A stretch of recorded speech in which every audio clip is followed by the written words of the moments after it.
तो चलिए आज उन आर्टिकल्स और रिपोर्ट्स की गहराई में उतरते हैं जो हमारे एक लिसनर ने हमें भेजी हैं।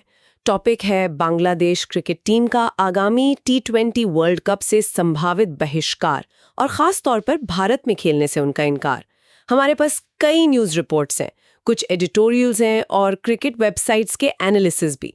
हमारा मिशन है इन सभी स्रोतों से सबसे जरूरी और हैरान करने वाली बातें निकालकर सामने रखना और ये समझना कि इस पूरी कहानी के पीछे की कहानी आखिर है क्या। बिल्कुल। और इन सभी स्रोतों को एक साथ देखने पर जो पहली बात साफ होती है वो ये कि ये कोई अचानक लिया गया फैसला नहीं लगता। एक रिपोर्ट में बांग्लादेश क्रिकेट बोर्ड के एक अनाम अधिकारी का जिक्र है। वो कहते हैं कि सुरक्षा चिंताएं तो हैं, लेकिन बात उससे कहीं आगे की है। और यहीं से मतलब ये पूरा मामला दिलचस्प हो जाता है। ये सिर्फ क्रिकेट का मैदान नहीं बल्कि कूटनीति का अखाड़ा बनता दिख रहा है। हाँ, ये बात उससे आगे की ये वाली लाइन ये वाकई में ध्यान खींचती है। मतलब हमने भारत पाकिस्तान के बीच तनाव के चलते क्रिकेट रुकते देखा है, लेकिन वो एक बहुत पुरानी और कह सकते हैं एक स्थापित राजनीतिक तलखी है। भारत और बांग्लादेश के बीच क्रिकेट रिश्ते तो काफी मजबूत रहे हैं, तो फिर अचानक ऐसा क्या हुआ? इन रिपोर्ट्स में सबसे बड़ा कारण तो सुरक्षा ही बताया जा रहा है, पर क्या ये वाकई में सिर्फ सुरक्षा का मामला है? देखिए, सतही तौर पर तो यही कहा जाएगा।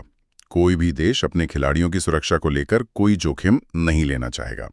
और अगर बांग्लादेश सरकार को लगता है कि माहौल ठीक नहीं है तो वो अपने क्रिकेट बोर्ड को भारत जाने की इजाजत शायद नहीं देगी। लेकिन जैसा कि हमने उस स्रोत में पढ़ा, ये कहानी का सिर्फ एक हिस्सा है। एक और एनालिसिस इस बहिष्कार के समय पर सवाल उठाता है। ये फैसला ठीक उस वक्त सामने आया है जब आईसीसी के अगले ब्रॉडकास्टिंग राइट साइकिल पर बातचीत शुरू होने वाली है। बल्कि आईसीसी पर दबाव बनाने का एक सोचा समझा तरीका हो सकता है। बिल्कुल, क्योंकि हम सब जानते हैं कि आईसीसी का पूरा रेवेन्यू मॉडल यानी उनकी कमाई का पूरा ढांचा भारतीय बाजार पर कितना ज्यादा निर्भर है। भारत क्रिकेट की दुनिया का कमर्शियल इंजन है।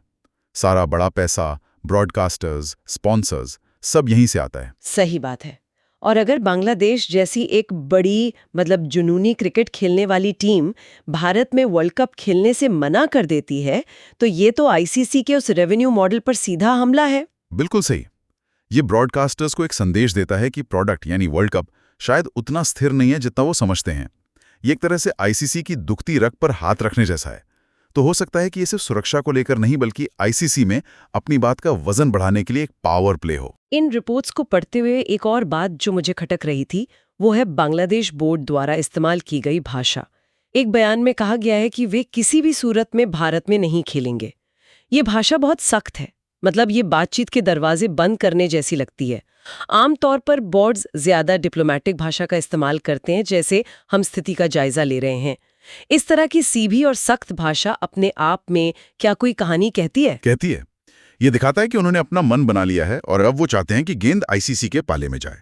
वो आईसीसी को मजबूर कर रहे हैं कि वो कोई कदम उठाए। अब आईसीसी के सामने एक बहुत बड़ी दुविधा खड़ी हो गई है। उनके पास विकल्प क्या है? एक स्रोत में इन विकल्पों पर चर्चा की गई है। पहला और सबसे आसान रास्ता वो ये है कि बांग्लादेश के सभी मैच फॉरफिट मान लिए जाएं। लेकिन फॉरफिट का मतलब सिर्फ मैच हारना तो नहीं होता। इसका असर तो पूरे टूर्नामेंट पर पड़ेगा। इसका मतलब होगा कि बांग्लादेश के ग्रुप की बाकी टीमों को बिना खेले ही पूरे 2 पॉइंट्स मिल जाएंगे। इससे तो पूरा पॉइंट्स टेबल का गणित ही बिगड़ सकता है। मान लीजिए किसी ग्रुप में 3 टीमें बराबरी पर हैं और उनमें से एक को बांग्लादेश के फॉरफिट करने से मुफ्त के 2 पॉइंट मिल गए, तो ये तो खेल भावना के ही खिलाफ होगा। यही तो इस स्थिति का सबसे बड़ा खतरा है। इससे टूर्नामेंट की उसकी विश्वसनीयता पर ही सवाल उठ जाएगा। तो फिर दूसरा विकल्प सामने आता है जिसके बारे में लगभग हर रिपोर्ट में बात हो रही है। Hybrid model. हाँ, हाइब्रिड मॉडल, जैसा हाल ही में एशिया कप में हुआ था। जब भारत ने पाकिस्तान जाने से मना कर दिया था तो भारत के मैच श्रीलंका में करवाए गए थे। हाँ, तो क्या वैसा ही कुछ वर्ल्ड कप के लिए भी हो सकता है? सुनने में तो ये एक अच्छा समाधान लगता है, लेकिन आपके भेजे गए विश्लेषणों में से एक इसे लॉजिस्टिकल दुस्वप्न यानी ऑर्गेनाइजेशनली तौर पे एक बुरा सपना बता रहा है। एशिया कप एक महाद्वीपीय टूर्नामेंट है जिसमें कुछ ही टीमें होती हैं, लेकिन वर्ल्ड कप ये एक ग्लोबल इवेंट है। यहाँ हाइब्रिड मॉडल लागू करने का मतलब क्या होगा? इसका मतलब होगा एक नहीं बल्कि 2 अलग-अलग देशों में टूर्नामेंट का पूरा इंफ्रास्ट्रक्चर खड़ा करना। सोच कर देखिए, 2 अलग-अलग ब्रॉडकास्ट प्रोडक्शन यूनिट्स, टीमों और अधिकारियों के लिए भारत और मान लीजिए दुबई के बीच लगातार चार्टर फ्लाइट्स, 2 अलग-अलग बायोसिक्योर बबल्स का मैनेजमेंट और उन स्पॉन्सर्स के साथ फिर से मोल भाव करना जिन्होंने भारत में विजिबिलिटी के लिए करोड़ों रुपए दिए हैं, दुबई के लिए नहीं। ये न सिर्फ बेहद महंगा होगा बल्कि टूर्नामेंट की लय को भी पूरी तरह से तोड़ देगा। और इसमें बीसीसीआई का पक्ष तो हमने अभी तक गिना ही नहीं। एक आर्टिकल में बीसीसीआई के एक पूर्व अधिकारी का बयान है जो कहते हैं कि बीसीसीआई कभी भी इसके लिए राजी नहीं होगा। उनका रुख हमेशा से मजबूत रहा है। अगर भारत मेजबान है तो पूरा टूर्नामेंट भारत की जमीन पर ही होगा। ये उनकी प्रतिष्ठा, उनकी साख का सवाल है। बिल्कुल, किसी एक टीम के बहिष्कार के कारण मैचों को बाहर ले जाना, वो भी वर्ल्ड कप जैसे इवेंट में, बीसीसीआई इसे अपनी एक बड़ी हार के तौर पर देखेगा। और ये सिर्फ प्रतिष्ठा की बात नहीं है। नहीं, ये एक मिसाल कायम करने की बात है जिसका जिक्र लगभग हर संपादकीय में है।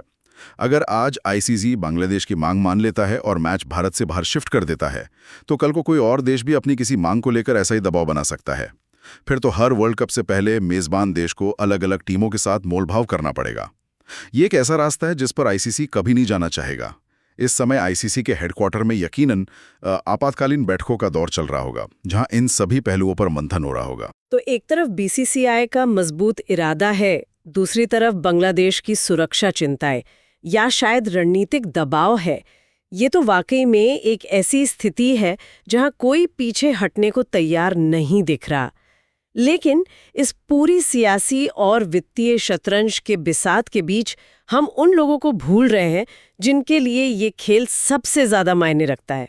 खिलाड़ी और प्रशंसक। हाँ, खिलाड़ी और प्रशंसक। बिल्कुल, और यही इस पूरी स्थिति का सबसे दुखद पहलू है। एक रिपोर्ट में बांग्लादेश के एक युवा खिलाड़ी का जिक्र है जो अपने पहले वर्ल्ड कप के लिए चुने जाने की दहलीज पर था। सोचिए उस खिलाड़ी के बारे में जिसने 4 साल या शायद अपनी पूरी जिंदगी इसी एक पल के लिए मेहनत की है, और अब उसका वो सपना एक ऐसे विवाद में फंस गया है जिस पर उसका कोई नियंत्रण नहीं है। ये सिर्फ एक टूर्नामेंट से चूकना नहीं है, ये करियर का एक सुनहरा मौका है जो भू राजनीति की भेंट चढ़ रहा है। मुझे 2016 के T20 वर्ल्ड कप का वो भारत बांग्लादेश मैच याद आ रहा है, बेंगलोर में। आखिरी ओवर तक गया वो रोमांचक मैच। स्टेडियम में जो माहौल था, जो जुनून था, वो अविश्वसनीय था।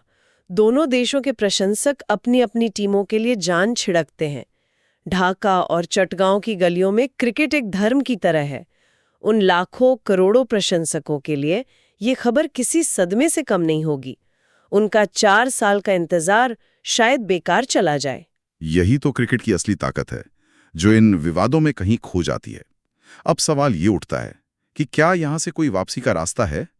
क्या समझौते की कोई गुंजाइश बची है? एक स्रोत जो कूटनीतिक मामलों पर लिखता है, उसका मानना है कि गुंजाइश हमेशा होती है, लेकिन अब ये मामला क्रिकेट बोर्ड्स के हाथ से निकलकर सरकारों के हाथ में पहुंच चुका है। मतलब अब समाधान क्रिकेट के मैदान पर नहीं, बल्कि बंद दरवाजों के पीछे विदेश मंत्रालयों के दफ्तरों में खोजा जाएगा। काफी हद तक। अगर भारत और बांग्लादेश की सरकारें उच्च स्तरीय बातचीत करती हैं, अगर भारत की तरफ से सुरक्षा को लेकर कोई ऐसा ठोस आश्वासन दिया जाता है जो बांग्लादेश सरकार को स्वीकार्य हो, तो हम शायद एक यू टर्न देख सकते हैं। क्रिकेट बोर्ड तो बस उस फैसले का पालन करेंगे। लेकिन जब तक ऐसा कुछ नहीं होता और समय बहुत तेजी से निकल रहा है, तब तक आधिकारिक रुख यही है कि बांग्लादेश भारत में नहीं खेलेगा।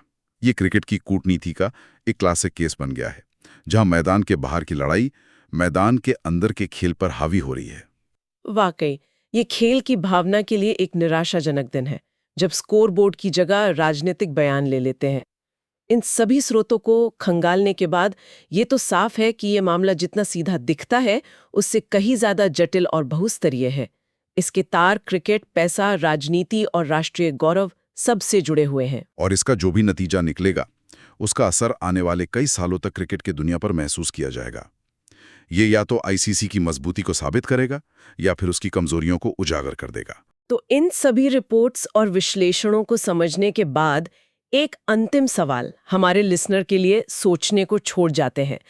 क्या ये आधुनिक क्रिकेट का भविष्य है, जहां बड़े टूर्नामेंट राजनीतिक और वित्तीय ताकतों के बंधक बन जाएंगे, या फिर खेल की भावना इन सब पर हावी होकर कोई रास्ता निकाल लेगी? इस पर सोचना जरूरी है।